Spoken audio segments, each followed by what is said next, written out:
All right.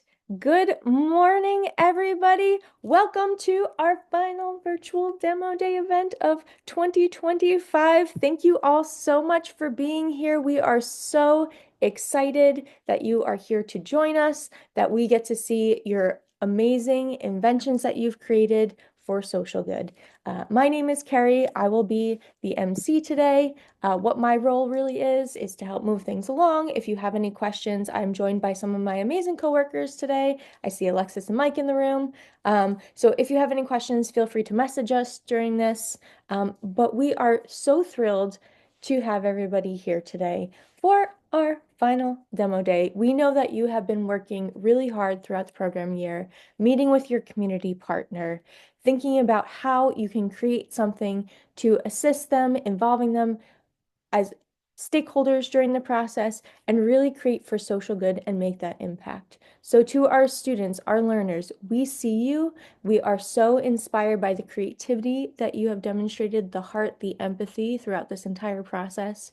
To our fellows and educators for bringing this to your students. We know you've gone through training, have learned more about design thinking, have tried technology that maybe you haven't touched before. We see all the work, the effort, and the heart put into all of this. So we just wanted to start out this event by saying thank you. So just to give you a quick schedule, we have 5 teams presenting today. We're just going to come together, celebrate all the wonderful work that you've done. And then we are going to, after the presentations, have a quick keynote. And then we're going to have our awards and closing. So yeah, again, right now, we would love to see, this is one of my favorite parts, is to actually see each other. So if you feel comfortable turning on your camera, we would just love to say hi. And in the chat, if you can please put in where you're joining us from. I'm calling in from New York City. And just say hi and see where everybody's coming in. Feel free in the chat to do so. Friends in New York City as well. Woo! We have Washington, Arizona, Denver. Awesome. Great. Yeah. It's always so cool because especially during these demo day events, we get to, see how so many people from across the country come together to be able to celebrate this beautiful invention process, the innovation, and to see the difference you all are making in your communities. So thank you. We so appreciate you all. All right. So with that, let's get back to it. We also want to shout out that today's event is sponsored by Sequoia, so we really appreciate all the support that comes from them. And I'm going to stop talking just for a quick sec because, as you know, Project Invent is a nonprofit and we empower students and learners with these skills to succeed individually and impact globally through invention. And let's hear from some students and the impact that it makes.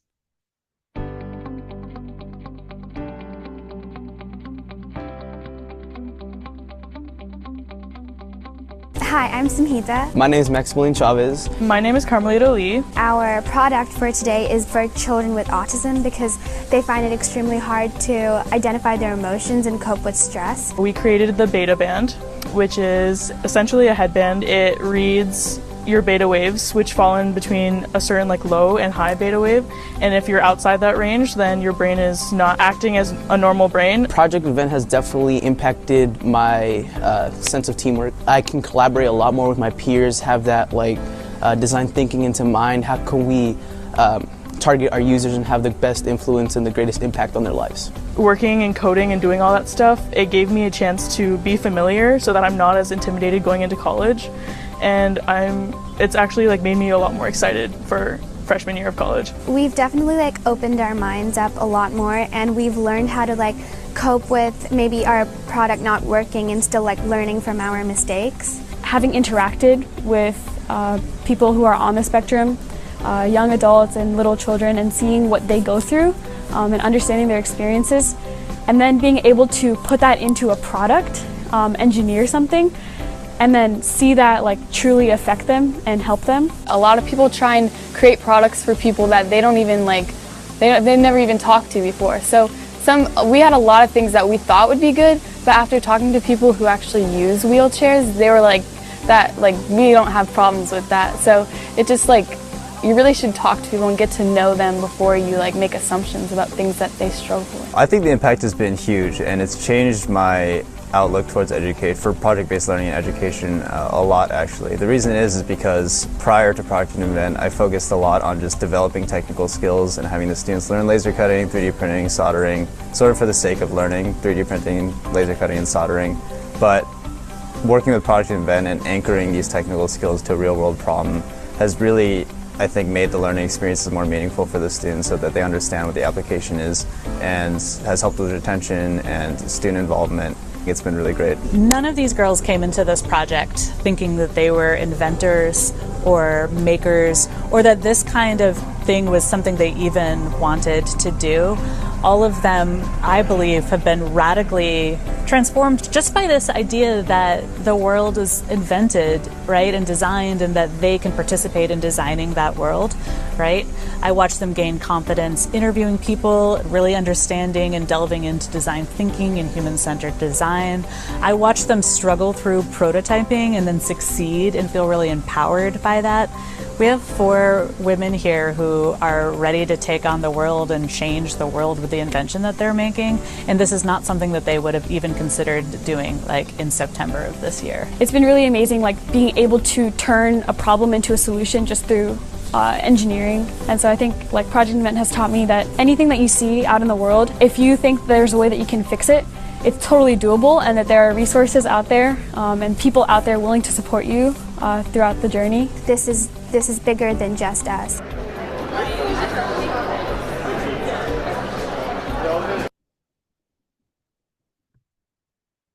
Awesome. And we actually have a Project Invent alumni in the room. Madeline, welcome. We are so happy to have you back. So we heard some from other students in that video, but we would love to hear from you about, your experience with Project Invent before we get started with the pitches, as well as like what you're up to right now. Sure, yeah. Nice to meet everyone. Thanks for letting me join. I was on the Stria team. I guess it was now like, geez, 8 years ago, maybe. It's crazy, time flies. But I feel like I really resonated with a lot of what people said in the video about not like I didn't really see myself as much of a engineer or like inventor before doing Project Invent, but I just really like appreciated the impact side of things and being able to collaborate with our community partner Jimmy, who I don't know if he still works with teams, but I'm sure people have seen him in some of the like marketing material. But I think honestly, it was through Project Invent and working with like I guess it was Connie at the time that pursued me to study engineering in college. Oh, that's awesome. He still works with Project Invent.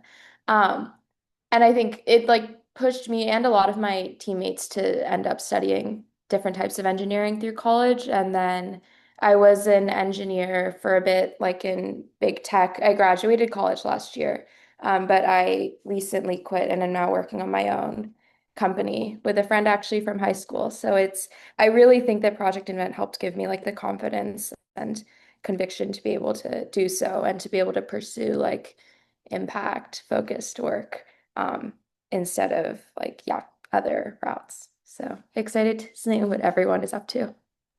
I love that. Thank you so much for sharing. I mean, it just showcases we know not everybody's gonna go into STEM or entrepreneurship, but hopefully that all of the learners who go through Project Invent can, carry on that ambition and confidence to, make a difference in whatever pathway they pursue going forward. And we're so excited to have you here, Madeline. Thanks so much for sharing. Awesome. Great. All right. So now it's time to get to it. We are going to first, though, uh, introduce our esteemed panel of judges today. We are really excited that they're able to join us. So first, we have Dr. Keetrelyn Folk, who serves as an innovation program specialist for Richland School County District and a visiting lecturer at Clemson University. She attended South Carolina State University and graduated with a Bachelor in Science in Elementary Education. And since then, she's pursued her career as both an educator, teaching, has a lot of teaching experience, and in 2022, graduated with a doctorate in education systems for improving science from Clemson University. So, Dr. Kucherlin, we are so excited to have you here. Can you share a little bit about what you're looking forward to during today's demo day? I'm really excited about the pitches. That is something in my innovation program with my school district where that's what I'm always preparing faculty, staff, or students for. So I'm really excited to see those today and also see how they're a little different from what I do in my day-to-day job and kind of bounce off ideas and make connections. Awesome. Thanks so much for sharing. Yes, We're really thank excited to you. have you here. Great. All right. And then our next judge is Marianne Smith, and she's a super experienced leader at Google, working there since 2012 on something you may call UX research. But basically, her job is about making sure Google products are easy and fun for everybody to use, not all these confusing buttons and so on. And right now, Marianne heads up a team of designers and researchers who are working on Google's technical infrastructure, plus a ton of other things. She loves making things simpler for people, for Google, and yes, loves to have fun as well. So, Marianne, can you uh, share a little bit about what you're looking forward to today? Yes, I really look forward to all the pitches, just like Dr. Keredlani folks said. And I would love to hear all the problems that our teams have been working on and solving. Absolutely. That's one thing I love about Project Invent is that it's not just like, oh, let me create something that seems really cool, but they're working to make a difference in their communities. And finally, we have Sherry Wardle, who works as a project manager for Early Warning, which is a financial technology company and consumer reporting agency that helps banks and other financial institutions prevent fraud and manage risk. So, Sherry, thank you so much for being here. Can you share a little bit about what you're looking forward to today? Same thing as the other judges have said. I'm really looking forward to seeing what the students have come up with and how they plan to help their communities and everything like that. I mean, I think this is an awesome project and can't wait to see what they have to show. Yeah, us too. Awesome. So, without further ado, we are going to get into it. And then I see that we have our teams here from both schools. Whoop. So we have Athens Drive Magnet High School and Woodward Academy. We have 5 teams presenting today. We are so excited to see and hear a little bit more about your inventions and the whole journey you've gone through. So let's get to it. Our first group is going to be from Athens Drive High School, and it's Team Focus. And Focus is our functional one-handed catching utility system for people who play baseball and need help catching and throwing. I'm Alex. I'm Tammy. I'm Anish. I'm Gabriel. I'm Wyatt. And we are Focus. This is Allison. Allison plays in Miracle League. Miracle League is a baseball league for players with disabilities. Allison specifically has ectrodactyly. Ectrodactyly is a rare developmental abnormality characterized by missing fingers or malformed fingers and toes. Allison has 2 fingers on her left hand and 1 finger on her right. Allison's dream, like many other Miracle League players, is to play baseball. However, she has issues with catching and throwing due to her disability. We have decided to focus on these issues and design a glove that would aid not only her, but all other people with ectrodactyly. About 5% of the world's population has ectrodactyly, which totals up to around 400 million people. And we want to help those people play sports, especially sports like baseball, more easily. So, as a result, we have decided to create Focus, the functional one-handed catching utility system. These are our 2 models. This is our looks like model. And this is our functional model. How does our functional model look like? It all starts from our sensor right here. The pressure sensor takes the signal after being impacted by the baseball and takes that signal to the Arduino board, and then the Arduino board gives the signal to the servo. Then the servo successfully closes the baseball glove. This is our looks like prototype. Once we have the technology properly incorporated and hidden, we have the aesthetics polished. The lacrosse stick is zip tied to the glove, which holds it in place, allowing it to catch as well as throw the baseball. Our inspiration comes from our community partner, Allison, who also, along with playing Miracle League Baseball, also plays lacrosse. And we had the idea to use the best of both worlds to make her a glove. This is Group 1 Focus, and this is our demo for our glove's catching and throwing ability.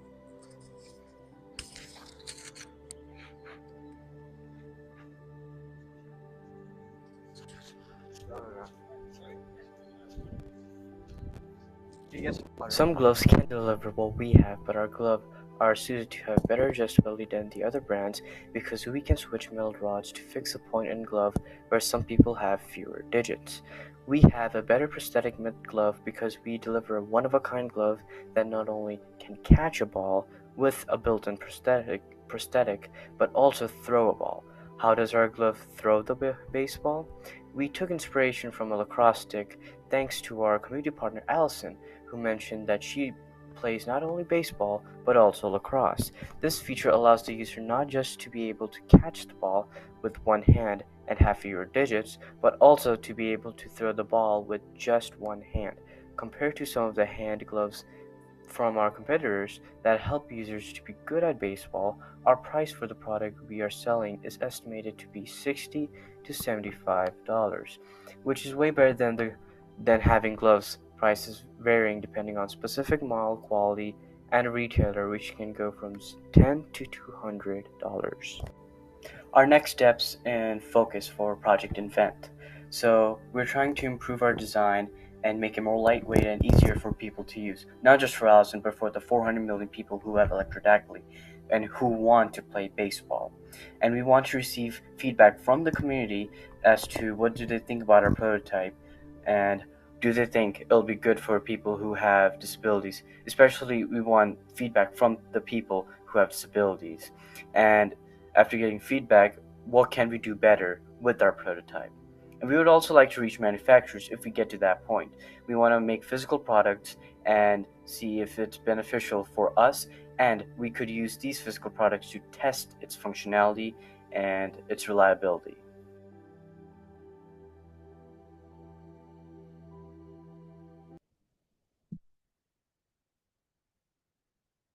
Awesome job, team focus. Now you're going to be able to talk a little bit with our judges. Judges, we're going to have about 5 minutes for any questions, feedback that you have for these teams. And yeah, I'll let you all take it away.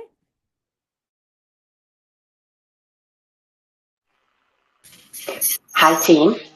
I have a question for you. First of all, wonderful presentation. I absolutely love the problem statement and your solution to it.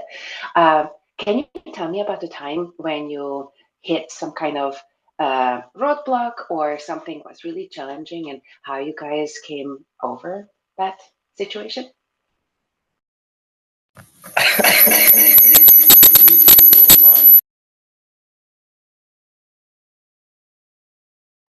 Oh, it happens. No worries.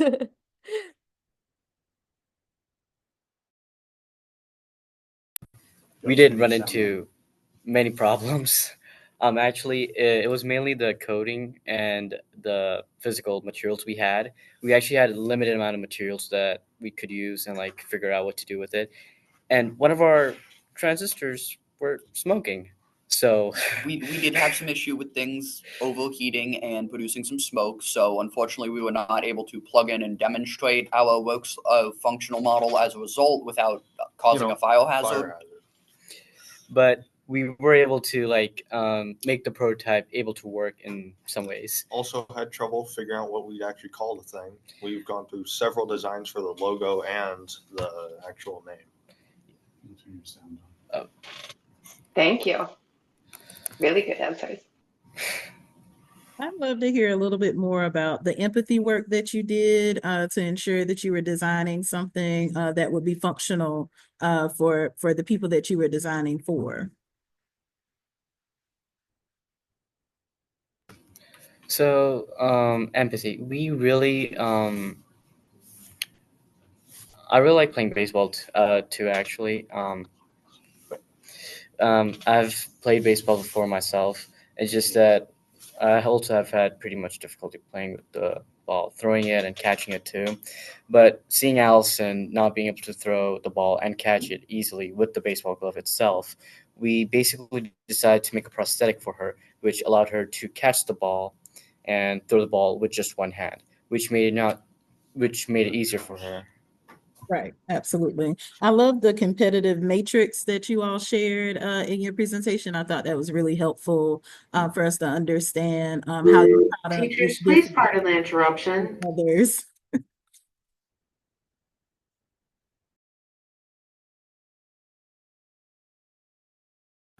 Sorry.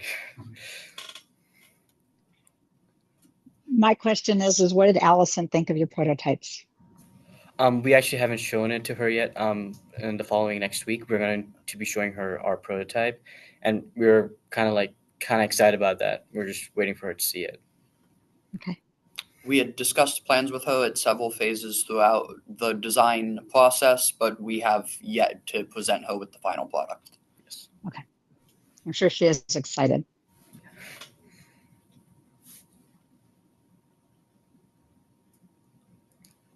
All right, we have about 30 more seconds to a minute for any final thoughts or questions from our judges. And again, everybody else, feel free to utilize the chat in case you want to give any feedback to Team Focus.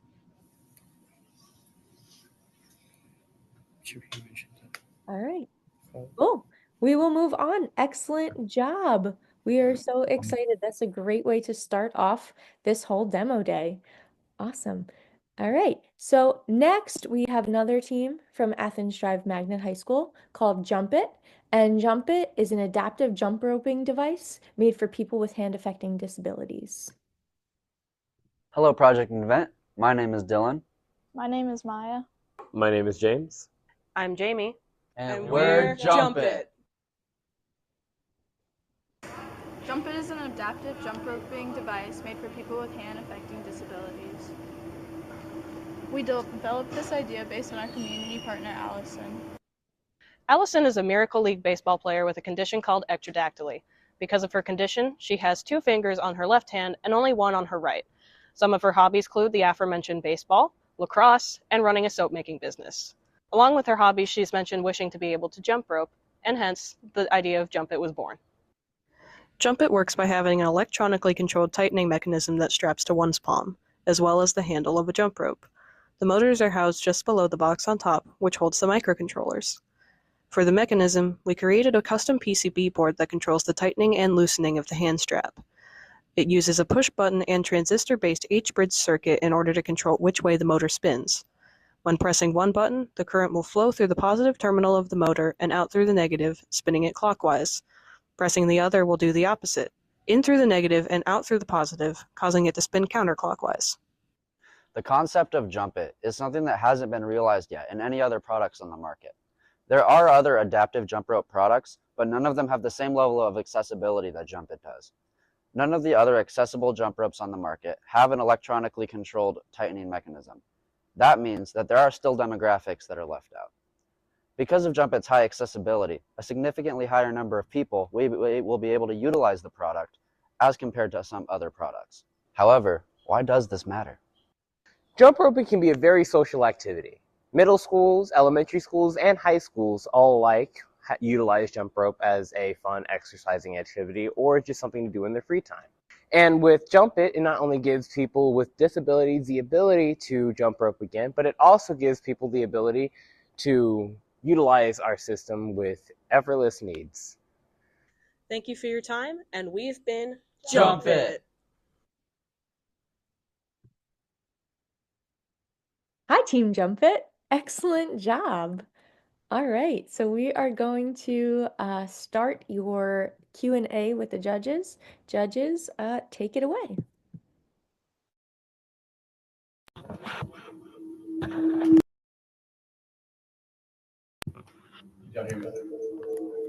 Hello?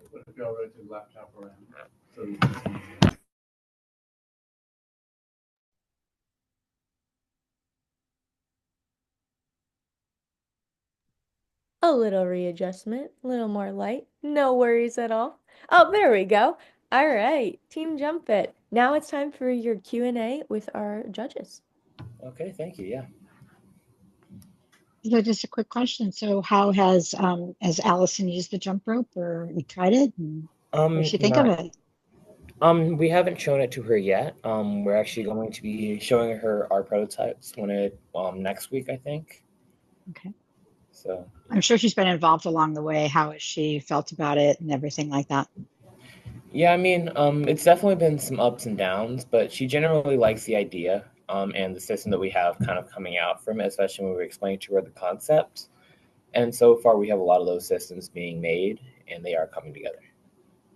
So, thank you. You're welcome.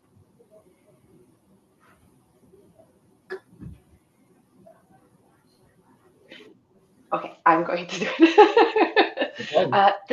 Hi, fantastic work, great presentation. Tell me a little bit more about the ups and downs that you guys experienced during the project.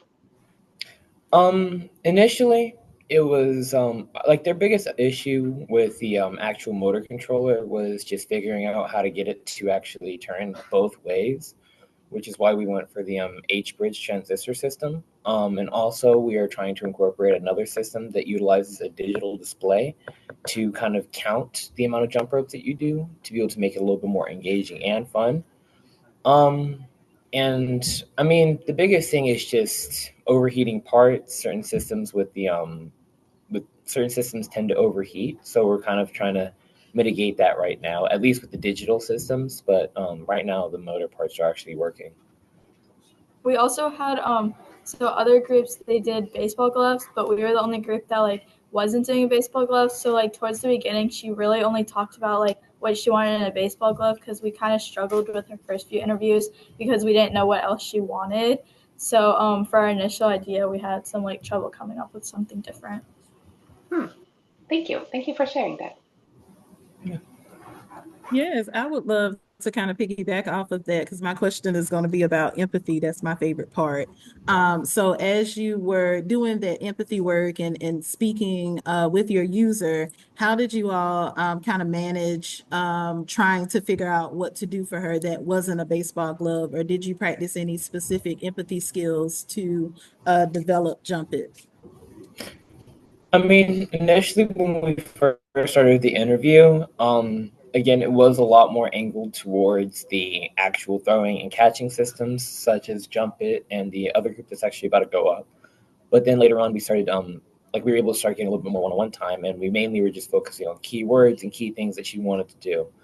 And while there is a lot of actions that she can do and that she does want to do, she made it very apparent that she didn't want a prosthetic. And at the same time, she didn't want nothing too crazy to where it was all outlandish or to give her new fingers, but she wanted something just to kind of have and use whenever she needed it. And that's when we started hearing her talk a lot more about jump roping and how that would be kind of something that's pretty cool, especially because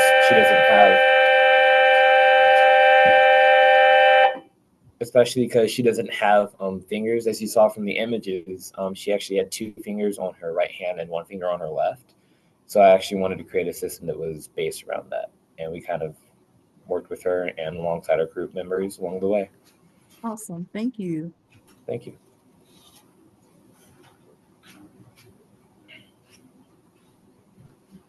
Great. Any final questions or thoughts from our judges? Move on. Awesome job. Excellent. So our next group is our final group from Athens Drive, and this is Team Catchapult. So Catchapult is intended to solve the problem of accessibility to throw and catch a baseball for those with hand disabilities.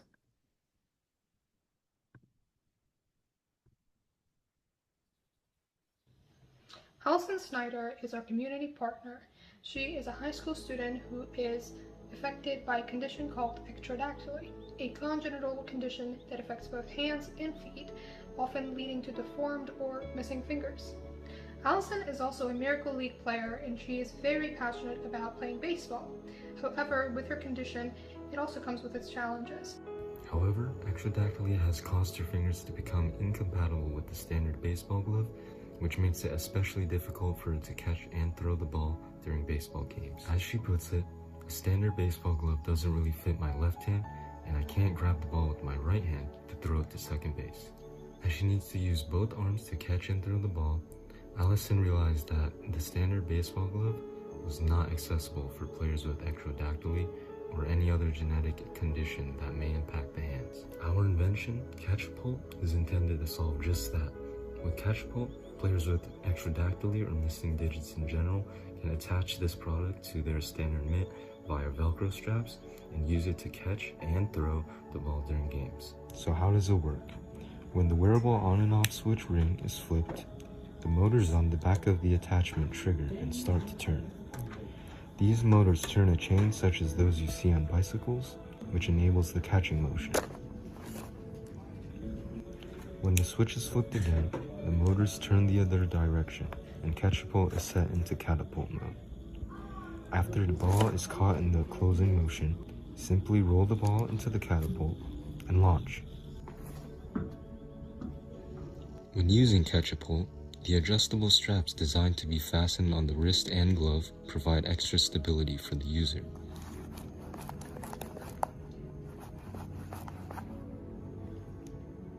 Using a chain for the technological mechanism makes it a smooth and consistent process. Yet, Catchpult will have enough force to securely catch a ball in real time and have the power to throw the ball to second base. Offers a smooth experience with the product as it attaches to any baseball glove and can be replaced easily. It is accessible to all people with missing digits and provides support while catching and throwing. Catchpult is a reliable alternative to solely customized baseball gloves that makes it much easier to use your glove of choice without sacrificing any aesthetics.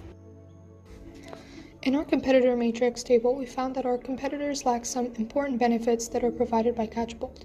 For example, the Power Close glove, while being affordable, it is not accessible with people with extradactyly, and overall not different from any normal baseball glove. The Wilson glove is a standard mitt, which is not accessible for people with extradactyly or affordable for our purpose. Catchpult is competing at the top of all its competitors, as it is an innovative, accessible, and affordable product for our user base, coming with a total price of $50. Next steps, we want to expand our user base, as extradactyly is not the only hand disability a person can have. We also hope to improve our customizability so that it can fit the user's needs, as every person is different. Finally, we hope to make the product much easier to use so that our clients can focus on the actual game. Overall, gloves, no matter how fancy the attachment, don't change the world. They don't even win the game. It is up to the person that wears that glove to make the plays that count. With Catchpult, we believe we can provide a small solution to a problem that many other baseball players with hand conditions face today. Catchpult's main goal is to provide an accessible alternative to standard baseball gloves and make all baseball players at ease when it comes to making the second base.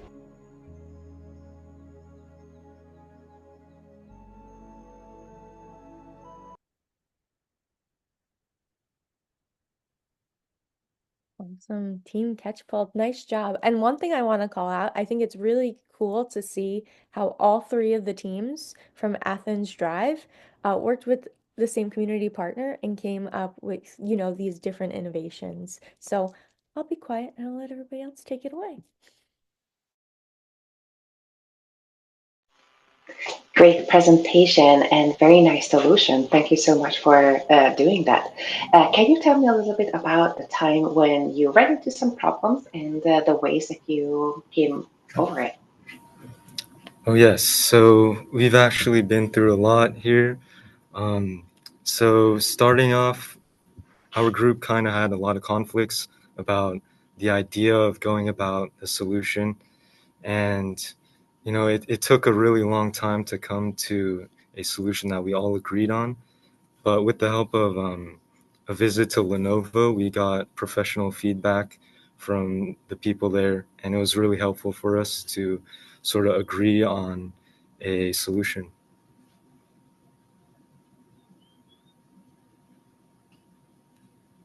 I'd love to hear a little bit more about the empathy work that you did with Allison to ensure that you were designing something that she would actually want to use.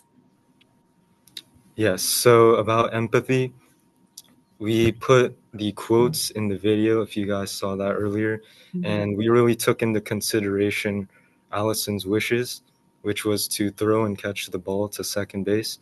So we invented a solution that did that, exactly that. Absolutely. Thank you.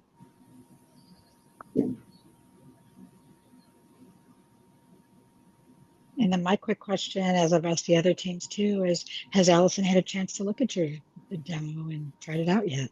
Sounds like possibly next week, I'm hearing. Yeah, so unfortunately, we're all the same class, so Yeah. yeah, it's gonna be next week, but hopefully it goes well.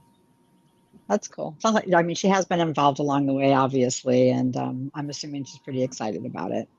Yeah, so we had like 2 past interviews with her to come up with this idea. Awesome. Thank you. Great presentation, guys. Thank Great you. product.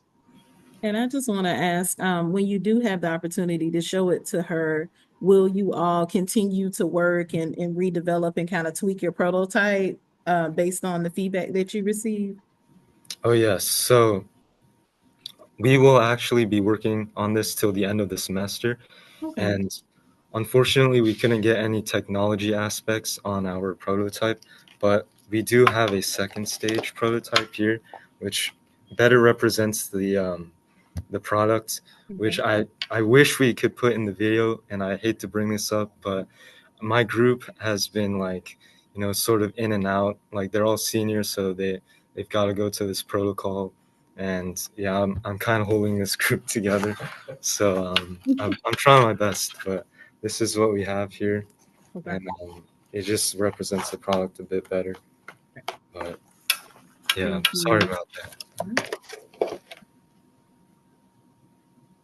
I don't think there are any apologies needed because No. also, especially in innovation and development itself, like it's a continuous process. We're always in beta, we're always figuring it out. So we're actually really excited when you meet with Allison, all these teams that, well, yeah, give us these updates. We're really excited to hear her feedback for it because that's all part of the process, right? Yeah, thank you for understanding. Oh, no worries at all. This is all about growth and development, right? And you all did an amazing job, so you should be proud of yourself. Thank you. Awesome. Yes. So we are going to move on to our next team from Woodward Academy. And let me just share my screen really fast. Here we go. And this is Krish T with the Library Helper, a solution to help librarians organize their inventory and keep track of books.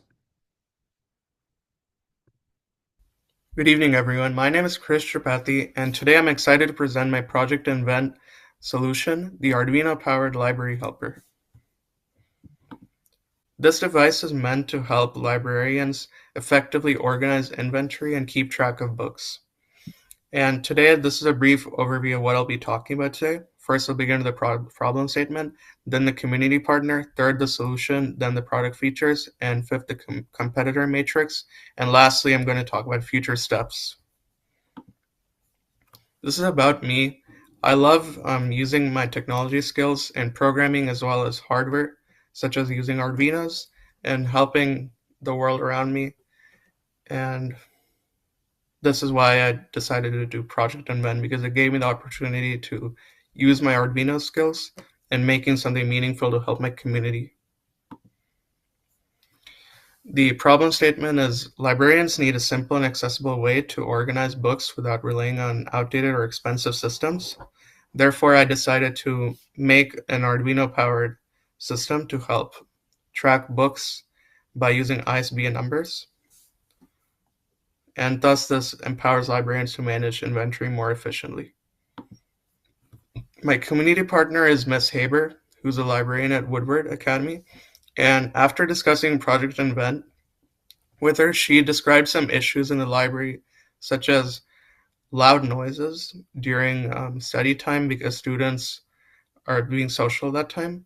Therefore, and also organizing issues, which I thought that's an issue in a lot of libraries. That's why I decided to pursue this project. In the future, I plan to organize the contents using Excel so that the data from Arduino would be sent to Excel via a Python script, which I could do in VS Code. And the solution is like most library inventory systems rely on commercial barcode scanners that are expensive and are in centralized systems. Therefore, like many libraries cannot afford them, and they lack portability and real-time wireless data synchronization capabilities. Therefore, I decided to make an Arduino project so that it's more accessible, affordable, and it could be used by many libraries at the same time. Here's a demo of the project working.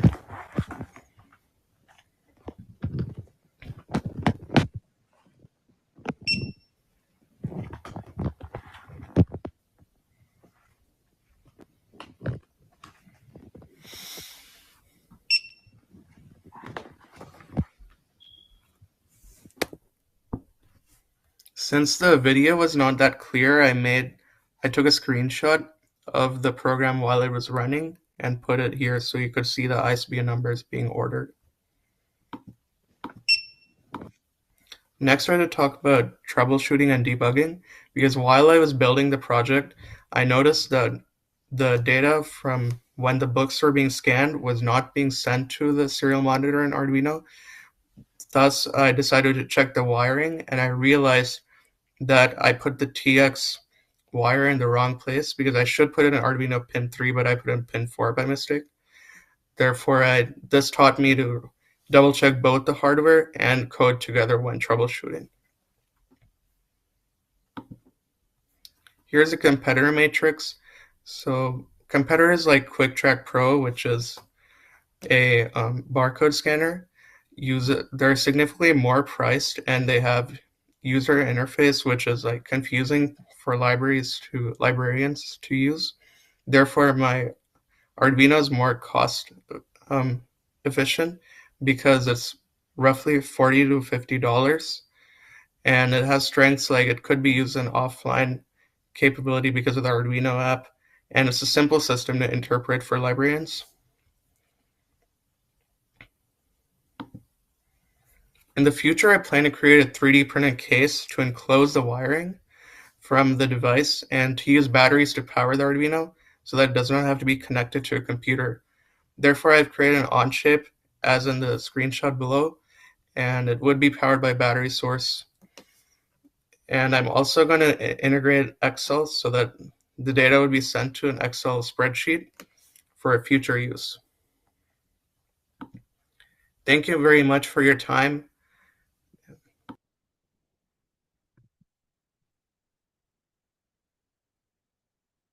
Great. Thank you, Team Library Helper. Now it's time for your Q&A with our judges. Great presentation, Krish. So a Thank you. question for you. Have you worked with, shown this to the librarian? And what has she thought about this? Yes, ma'am. So during the build phase, I've had several meetings with the librarian to show my progress with her, and she discussed that how I could like focus more on the portability aspect. And while I was building this, I had many problems with like making the RFID scanner work because that was something that I'm new in using. So I had to learn it while building it. That's why what I did was I try to like note down everything that like the main problems, then sort it out first. And then since I have future plans, I did not show the completed version to the librarian. So I'm planning on once I 3D print the part and completed, then I'll show it to her. Awesome. Great work. Thank you. Nice initiative. Absolutely. I love this so much because I've been working with librarians all school year on maker spaces. So I've been doing a lot of empathy work with them and listening to their needs. So I would love to know a little bit more about that, about how the communication worked. And did you run into any problems with building trust? Because you are a student supporting an adult in the school. So I just wonder how did that relationship go? Absolutely. So Um, during the build phase, as I mentioned earlier, I had several meetings with the librarian, and every day I go and study during lunch. So I know the librarian from there, and I know how much she works to like organize the books using like um, systems that are like not that good at being portable. That's why I thought of making something where she could move the cart and it could help her like use it much better. Awesome. I love your answer really gives ear to putting yourself in someone else's shoes. So thank you so much for that. Thank you. Can you tell me a little bit more about what the system that you're designing actually does? I did get the sense that, okay, it takes the code from the book into a spreadsheet, but what does it help for the librarian to accomplish?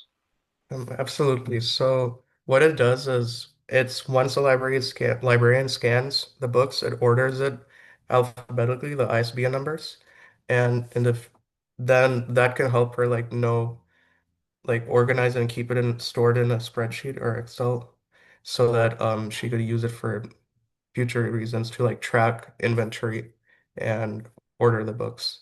And in the future, I plan to use Flask to create a web page so that it can connect with Arduino using a Python script in VS Code so that she could better use it instead of relying on the Arduino app.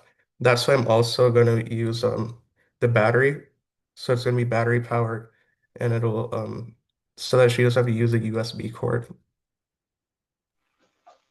Awesome. Thank you so much. Very cool project. Thank you. Thank you for your time.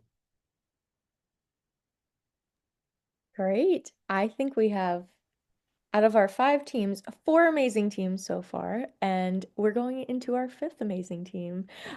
So last but certainly not least, from Woodward Academy, we also have Team Zarka, which is excellence in automated recognition in keeping attendance, an efficient way for teachers to take student attendance during the Maymeister field trips. Hi, my name is Kyle Chia. Hi, I'm Xander. Hi, I'm Avi. Hi, my name is Ryan Lee, and this is Zarka, excellence in automated recognition and keeping attendance. So to start, we'd like to go all the way back to where our journey began. This is Andrew Jones, a U.S. history teacher at our school, but also the director of a new program at our school, Maymester. This program is unique in that it specializes in creating an environment that encourages real hands-on learning. Through his leadership in Maymester, he knows the key challenge. The current attendance system is inefficient and very outdated. Right now, teachers have to manually fill out a form for each absent student, which is time-consuming and often prone to error. Dr. Jones told us himself that we currently don't have a good way to keep attendance. We need a tool that streamlines this process so we can improve our productivity. Now, the process of attendance was a chore and definitely not sustainable to large-scale trips that were planned for the future. He wanted a solution that was easy to integrate, reduced human error, and most importantly, allowed Maymester teachers to focus more on the learning experience rather than the logistics. When we started looking into attendance solutions, we found that there are already some systems in the market. The problem, most of them are expensive, complex, and require big investment in not just hardware but software. They're just not realistic for many schools, especially smaller or underfunded ones.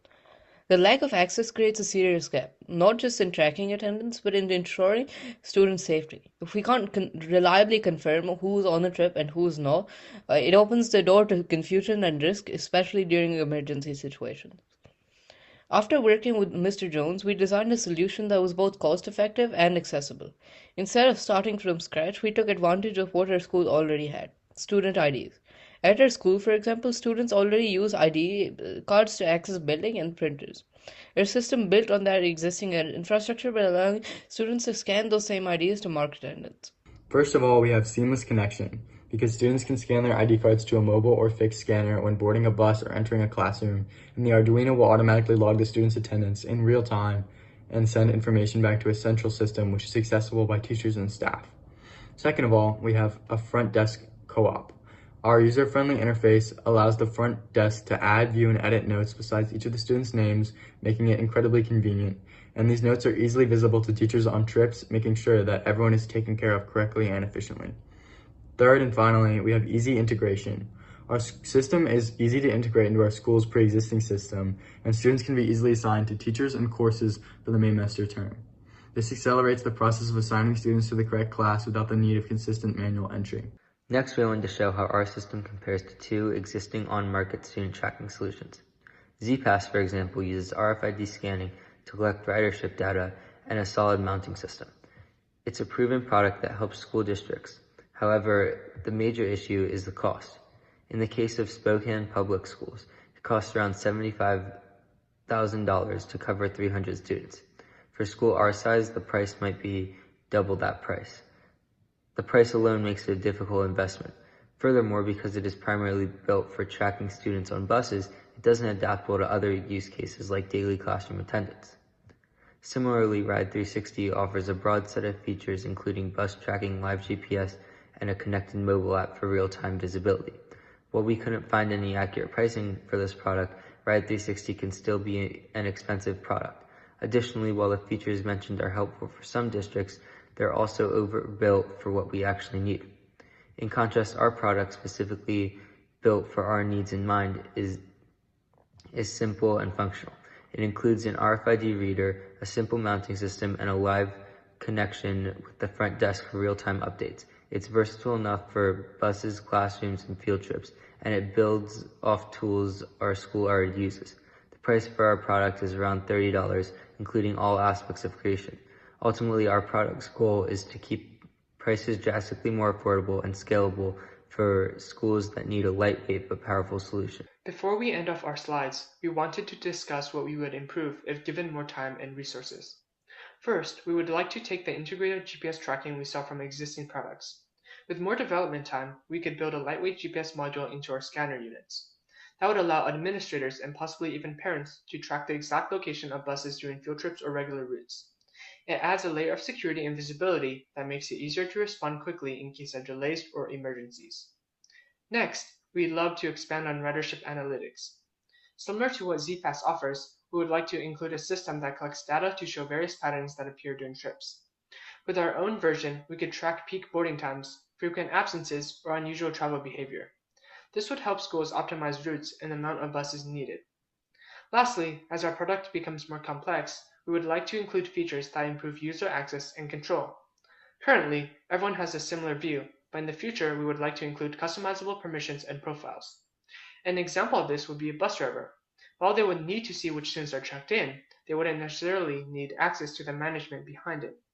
By giving each user only what they need, we not only keep the system more secure and efficient, but we also make it easier to use for everyone involved. While Zorka already solves a key problem in a simple and affordable way, these future improvements show how much potential this system has to grow.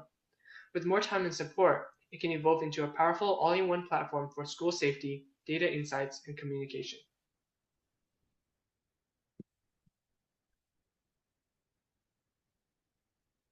All right, great job. It's now time for your Q&A.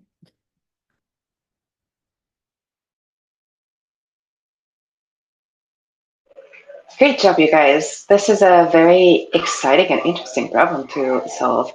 Can you tell me a little bit about the problems that you ran into during your project and how you came over?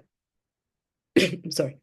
So initially we were this wasn't really for Project Invent initially. It was just like for school. So I was just filling out the form for what I wanted to do during May semester, and I thought we could probably automate this easily for him. So we just went up to Mr. Jones, who's the director, and asked to do this. So initially it was just a website. So which tracks attendance and like selects courses and all for him, which took him like a month to do before. Um, so building the website was a long process. It took us a while. It took us like 5 weeks, and we were just working on it constantly after school. The main We problem with we that was just like I was gonna say we took advantage of a couple snow days and we really yeah. got it done. Yeah.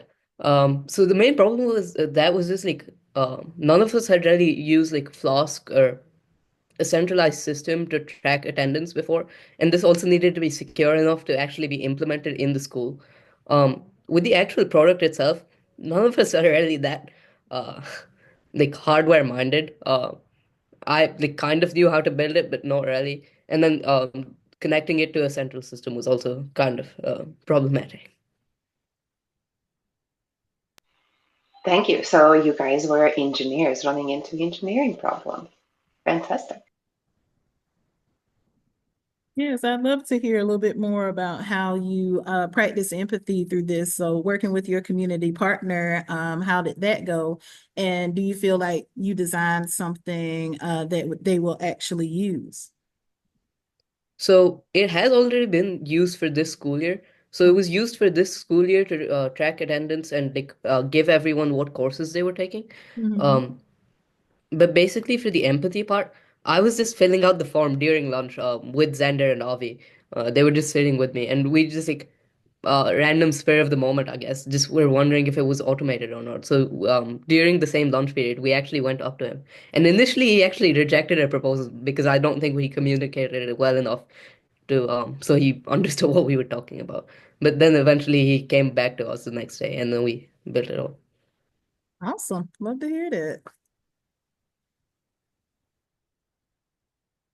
So I love how you guys have already had it in motion and it's already being used and everything like that. That's great. And you guys have plans for to continue working on it. Will you guys continue working on it? I don't know what year you guys are in school and everything, but will you continue to We are all juniors going into our okay. senior year, and we actually sold a certain aspect of it to the school and with plans to polish it up and package it up for them before we graduate. Yeah, so we're trying to hand it all over to IT so they can run it themselves.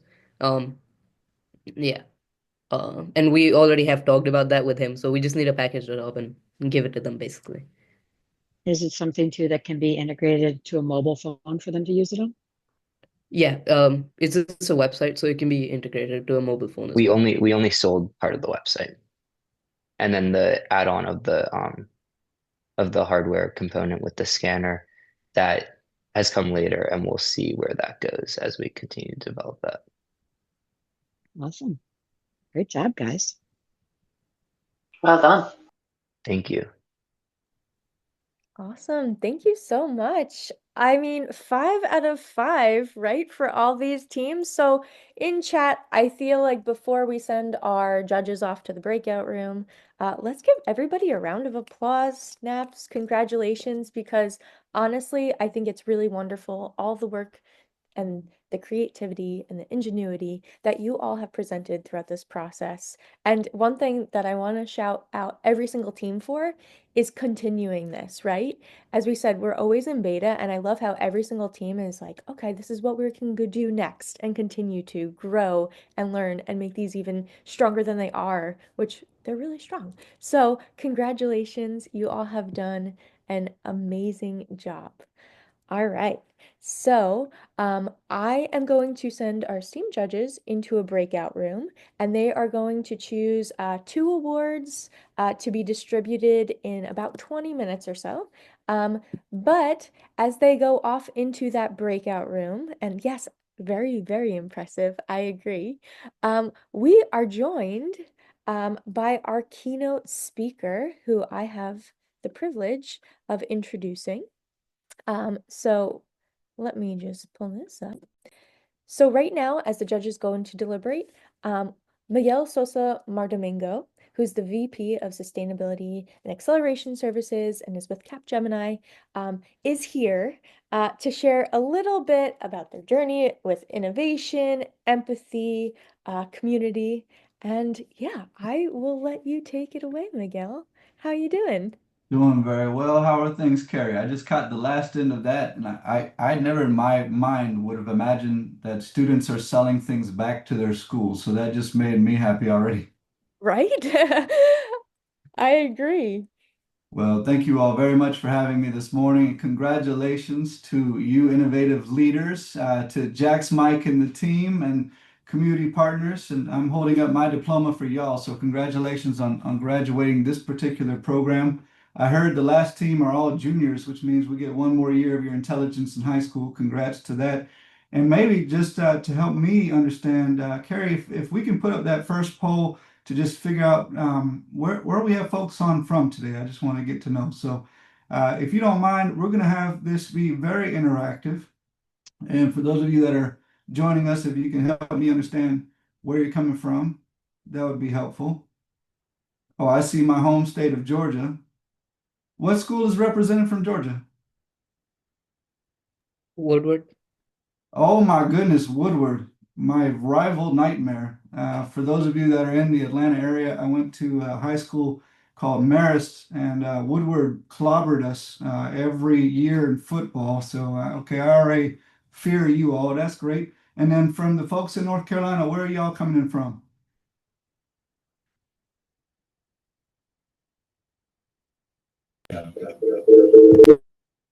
Okay. I don't know what that said, but good to have you all from North Carolina. Nobody's joining us from the moon yet, but maybe that'll be your innovation for the future, and then we can carry on. Well, it's great to be here today with you all. Thank you, Carrie, for having me for this little while. I know we're all excited to find out the results of fantastic work. And for those of you coming in from Raleigh, thank you for joining. Appreciate y'all. My name is Miguel Sosa, born and raised in Atlanta. And I'm very excited to be with you all today and really wanted to share with you my thinking around innovation and how that helps us to do good, the ability to do good and do well, and the important part of doing it for and doing it with great people. So I'm going to flag up another poll if you all can join me with that one. What is the most innovative thing that you own? So, what is the most innovative thing that you own? You can put that into the poll, put it in the chat, but just think about it. What things that you have drive your thinking that you believe is innovative? I'm gonna give you a minute to think about that real quick. I see the mind's processing. That must mean you own a lot of good things. All right, just a few seconds longer. Don't overthink this one. I know we have a lot of engineers on the call. Don't overthink it. All right. That's good. I think we've got a couple of answers here. Let's take a look and see what do we have. Let's go ahead and close this poll. I'm curious what you have done here. So, what do we have? Interesting. Okay. All right. So, I think that there are probably some other innovative things that we're not talking about, but that is super helpful. Carrie, what do you see on your end? I couldn't quite see what the answers were.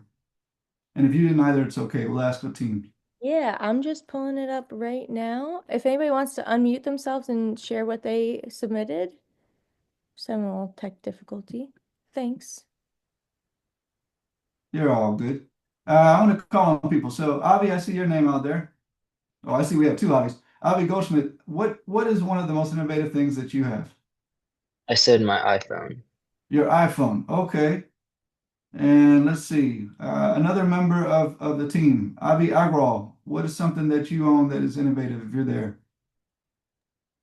I mean, I think the general concept of computing is very innovative. Okay. So I'm getting the full thing of things.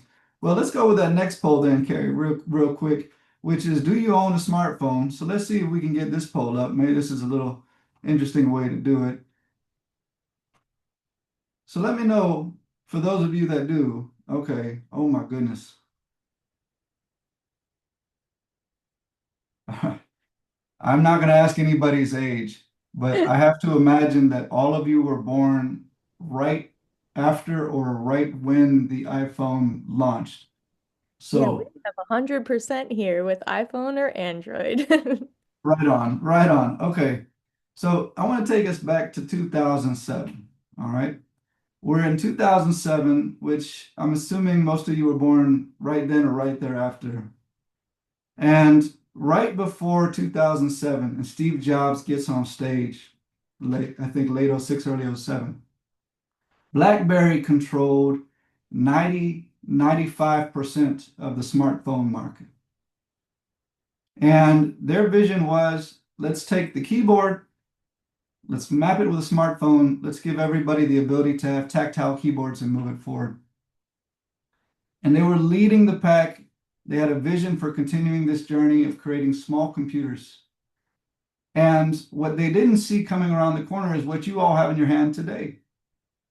Completely keyboardless smartphone that enabled people to connect and just use the best things we have, the ability to interface with our fingers and move it forward. And within this period of a couple of years, BlackBerry's market share went from 90 some odd percent to less than 10%. And I'm guessing that many of you have probably never even held a BlackBerry or played with one. So as you are thinking about your creative solutions, the first thing that I want to leave you with is that if you have a vision and you have seen success, please don't stop innovating and thinking about what's coming around the corner. Don't settle for the status quo, because if you do, you may end up like BlackBerry. Or how many of you own a Walkman, tape player, or CD? My guess is no. Most of you probably have iPhones or Androids with AirPods or whatnot. Sony also failed to realize that the innovation would come from having secured memory where you could play songs digitally in a world that would evolve. And I heard today that the earlier team with the Z-Pass, I love that idea, and I welcome you to just continue to innovate and to see where you can take the world from there. I will tell you another story about failure for those of you that are in Woodward, and I guess Raleigh too. I assume most of you fly Delta Airlines. By show of hands, is that correct? Would many of you fly Delta? Yeah, okay. What is the main purpose of an airline?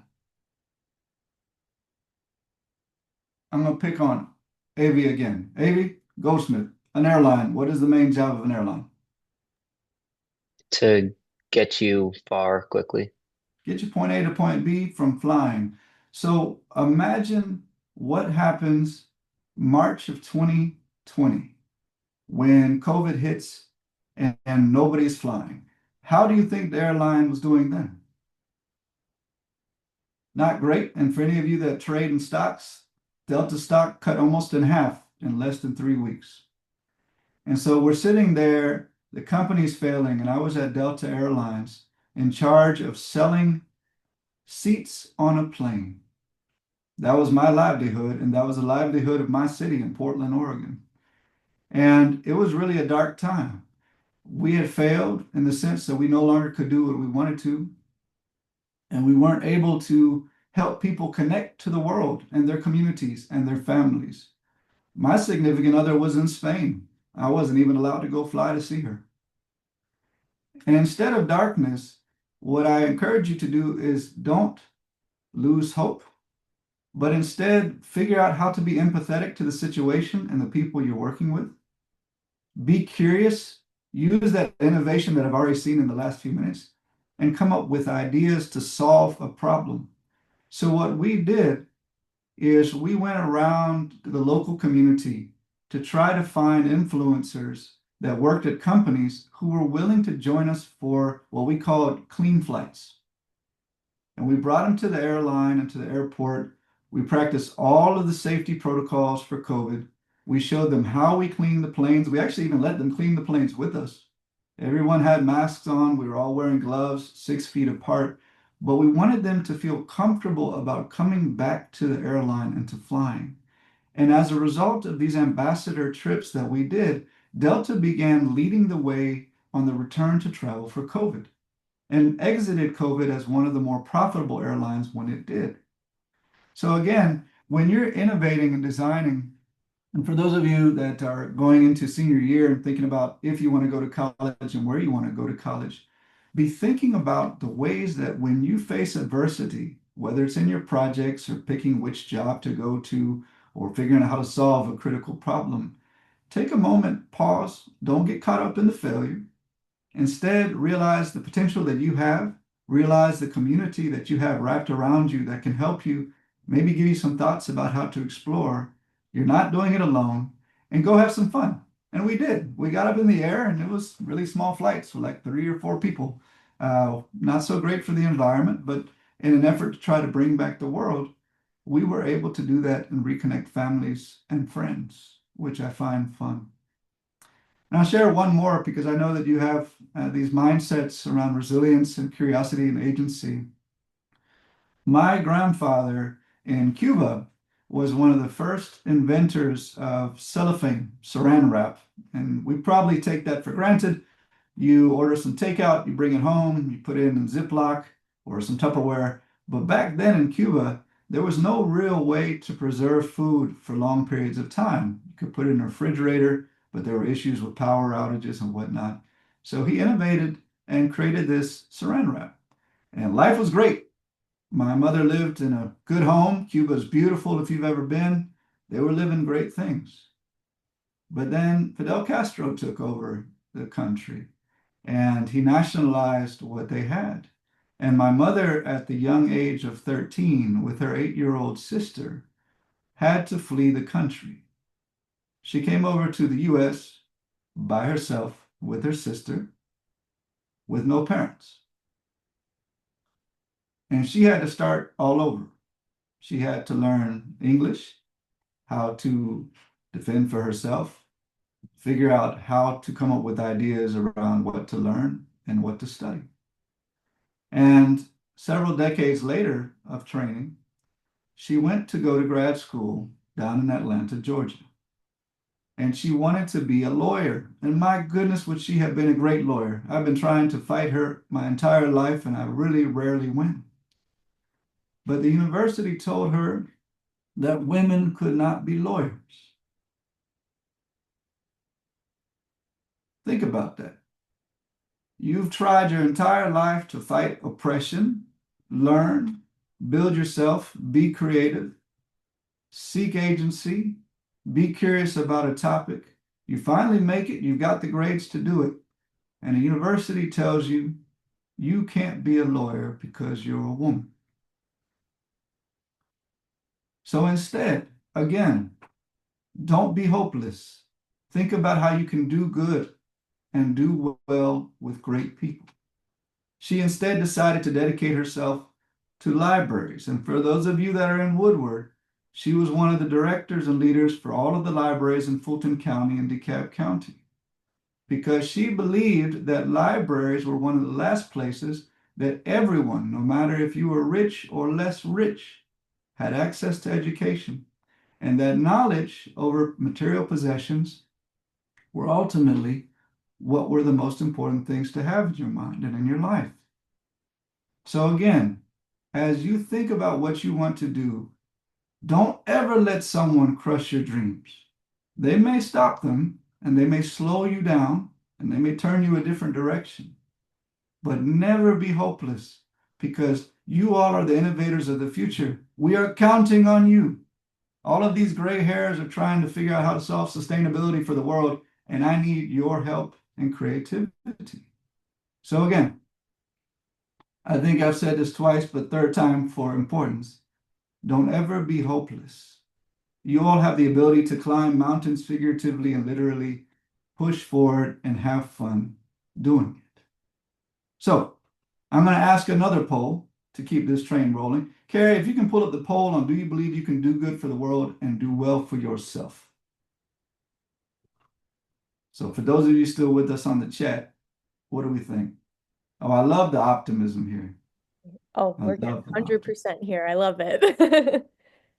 Most certainly.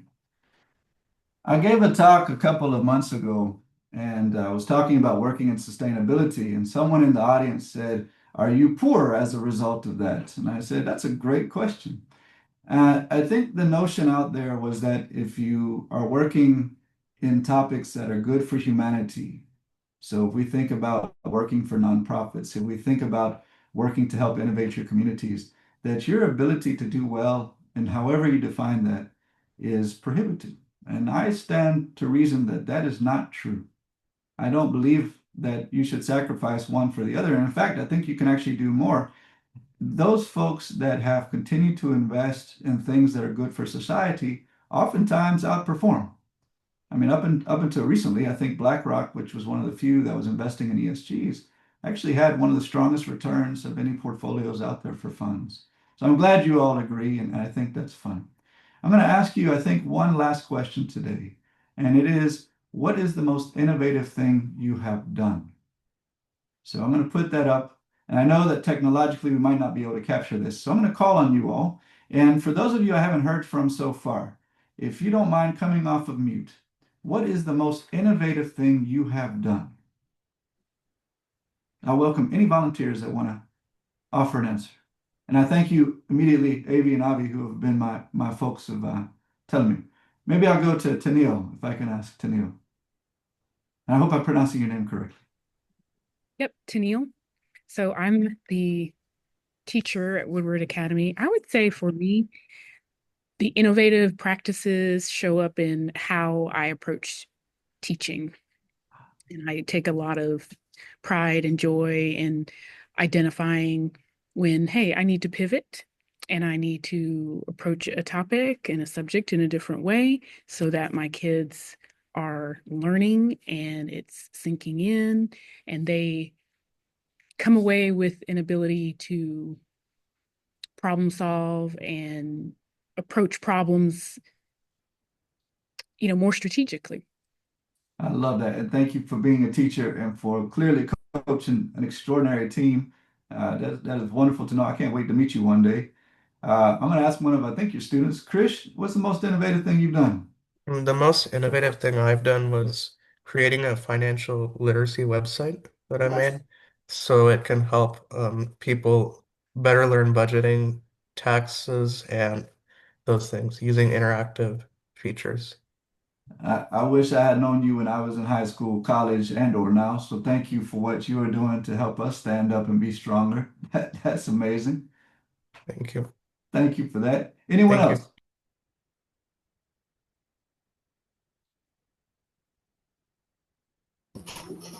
All right. Oh, some echo there. I'm not sure who's trying to come in. Feel free to put it in the chat if it's easier for you, but thank you. Thank you for sharing that. And I think about things that are innovative. I think about simple things that are not so simple. So learning how to walk for me was very innovative. When I was little, I just could not walk. I have cerebral palsy. The doctors told my family, you're going to be in a wheelchair your whole life. Start preparing for it. As you have just heard about my father was equally stubborn, a farmer from Medellin, Colombia, and the two of them did not believe that that was true. And they found an innovative doctor willing to take a risk on a 2-year-old kid. And what they had been doing, for those of you studying health, they found that stroke patients late in life, 60, 70, 80, late in life in their stroke, that if they could take whatever arm or leg was working well and they could suspend it with a rope and then toss them into a pool, that because your brain would be so worried about drowning, it would actually fire the nerves that through the stroke had been problematic and little by little force the nerves to wake back up, to begin reconnecting so that you would survive without drowning. And so as a little kid, that's what they did. They took my left arm, they suspended it behind my back, and they tossed me in a pool. And over the course of several years, I was able to little by little learn how to begin taking a step forward and then learning how to strengthen my legs and arms and then learn how to walk. And I think that persistence has always stuck with me, similar to the way that I'm sure when you all were developing your solutions in the beginning, just stick with it because, quite frankly, you never know until you're out there trying and pushing yourself the hardest you can be. And I might leave you with that. So one thing that I've enjoyed is, thanks to the work I've been able to do and the great work I do at Capgemini, we're a 350,000 person company based out of France. And I'm very thankful to lead some of our sustainability work across the Americas. And as a result of that, and having saved, I got to go back to take that financial class, Chris, but after saving for a little while, my wife and I decided a couple of years ago on Earth Day to launch a scholarship at the University of Michigan to bring really bright students whose voices are rarely part of the sustainability conversation to attend school with a scholarship and the ability to have internships. So that's my innovative thought. And I'm hopeful that we can continue to see more innovative ideas from you all. I'll leave you with one last question. And again, thanks and congratulations for all that you've done and for being able to be leaders. I'll put it in the chat with Carrie here, but if you had $10 million, what is one thing that you would want to create to transform the world for the better, to do good for the world, do well for yourself, and do it with great people? So think about that as you continue on your journey. Congratulations. I wish you a ton of adversity, not so much luck, because I think you need adversity to climb and think and create. And you all have all the great minds you can. And I know you're going to be successful. I look forward to connecting with you all very soon. And Carrie, I think I'll pause it here and just open it up if anyone has questions or other comments. But congratulations to you all. I'm very proud to be a part of this great cohort.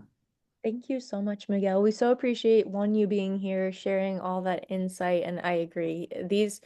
These groups give me hope for the future, and we know that they're going to continue to grow and develop and continue to do those amazing things. So yeah, we'll keep it open for a couple of minutes. Does anybody have any questions for Miguel? You can either throw them into chat or raise your hand or unmute yourself.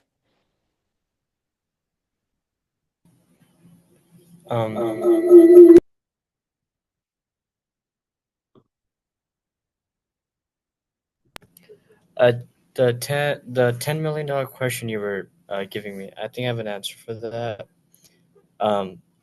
What I would do with that money is that probably um, start some sort of academy for people with different languages.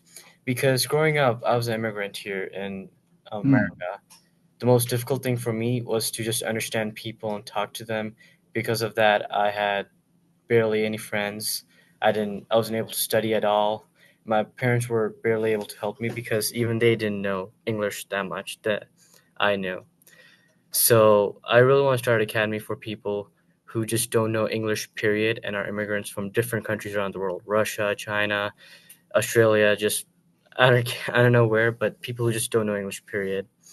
I just want to help those guys able to learn English, make friends, and like be able to study here because a lot of the people who come from different countries to America are probably people trying to start a new life.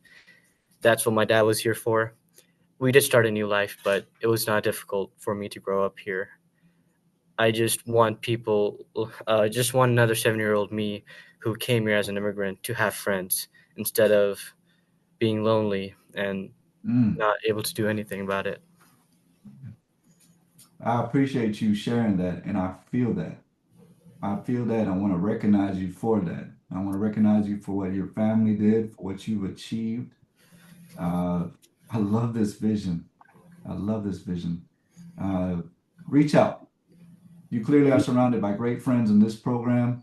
Reach out to me. I'd love to continue the conversation. Let's talk about how you take this vision. This is just giving me chills. So thank you. Yes. Oh. Be sure to make that happen. Oh, I think we have Team Jump It. You can unmute Sorry yourself. about that.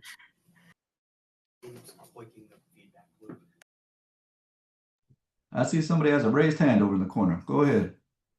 Team jump. All right. We'll figure that muting and locking. Raise the volume. I was actually gonna say that I actually had another answer for the $10 million question. All right. Initially, doing like this, I'm actually in an organization called TKS. One of our focus projects, it's basically like a really big innovator program. And the biggest thing that we have is focuses, and my focus has been mainly angled towards data compression and artificial intelligence. And so far, I mean, we've been getting through a lot of like I've been getting through my focus pretty well. But if I actually did have the funds, I'd probably reshape how different systems and technology, like different computer systems work, and also how the base functionality of artificial intelligence is. Especially because with what I'm working with now, there is tons of limitations, even with me just working with the MacBook and maybe a Jetson TX2 GPU. That's not as much as I have.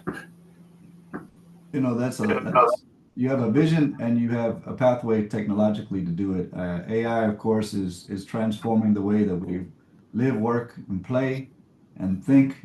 And just recently, I mean, yesterday, if you were following the news, OpenAI just acquired Johnny Ive's company, who says he's got technology to transform the way that we interact with computers and computing. So you're at the forefront. And again, let's stay in touch and connect because I think that's something that's coming through. You know, fun fact, when I was in high school, we were not using AI. We were designing with Visual Basic, and if you could make lightning bolts fire out of Bart Simpson's eyes, you were the coolest kid in school. Nowadays, we just get laps run around us. So I appreciate where you are with that. That's a great idea too, and looking forward to having that. Thanks. All right. Well, Carrie, I think I'll turn it over to you because I think you have some exciting things to share. Thanks so much, Miguel, and we so appreciate you being here, taking the time, especially early in the morning, to share, your journey, your insight, with students, because you know that at Project Event we focus on these mindsets, but really we know that hopefully students continue to grow and develop and hold on to them no matter what their future pathway is. So we so appreciate you being here and thank you. My pleasure. Congratulations again. All the best to you all. Can't wait to stay in touch. Amazing. Great. Well, now it is time for our awards ceremony. And yeah, please feel free in chat, show your appreciation for Miguel. And as he perfectly aligned us for our student mindsets. And as we said, we really know that you all have done amazing with Project Invent this year.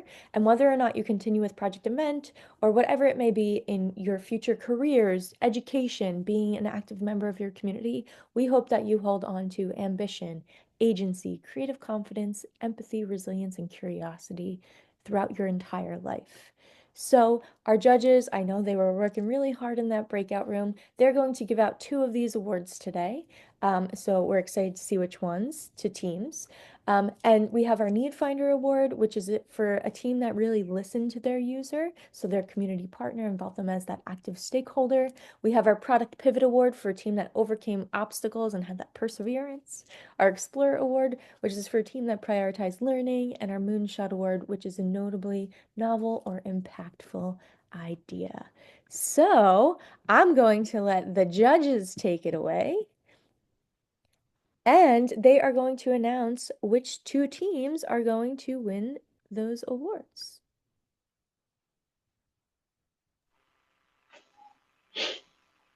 Yes, we have we selected two teams for two awards, and we also discussed how we were super impressed by everyone's presentation, and it was really clear to us that everyone was a need finder.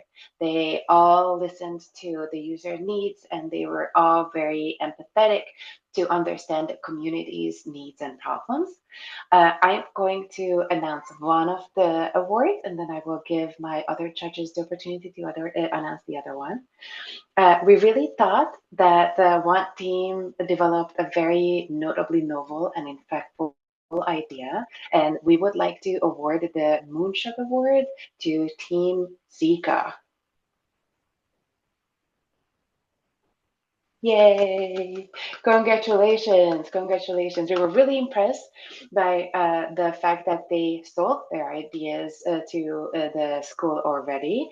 They really recognized a need outside of Project Invent, and then they brought that project into Project Invent. The automated system to track the attendance in school was really mind-blowing to us. So they were really going for the moon.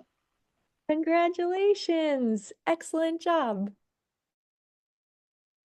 All right, for our other award, we chose to do the Product Pivot Award.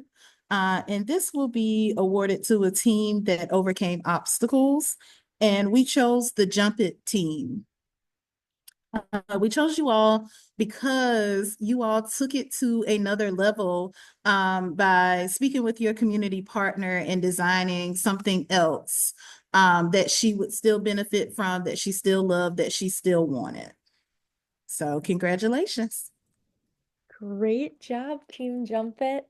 Awesome. And we want to shout out all of, I know as our judges said, all the teams. I agree that everybody was definitely a need finder. Really emphasized how they're working alongside their community partners and going to continue to go back. We are so impressed and proud of everybody today. And we also want to give a huge shout out to our volunteer judges for being here today. We know it's not an easy decision, but we really appreciate you all joining us for our final virtual demo day. and want to give a huge shout out as well to all the teams and to our fellows again, to our educators. We know that you go through the design thinking process yourself. You bring Project Invent to your students, and we see you. We appreciate you all. And we just can't say enough for how much we value this community. So, with that, thank you everybody for attending our demo day. We will be in touch, and we hope that you all have an amazing weekend. And we will talk to you all soon. Have a great one. Happy Friday, everybody. Thank y'all. Bye. Thank you. Thank you. Bye, everybody. Have a great weekend.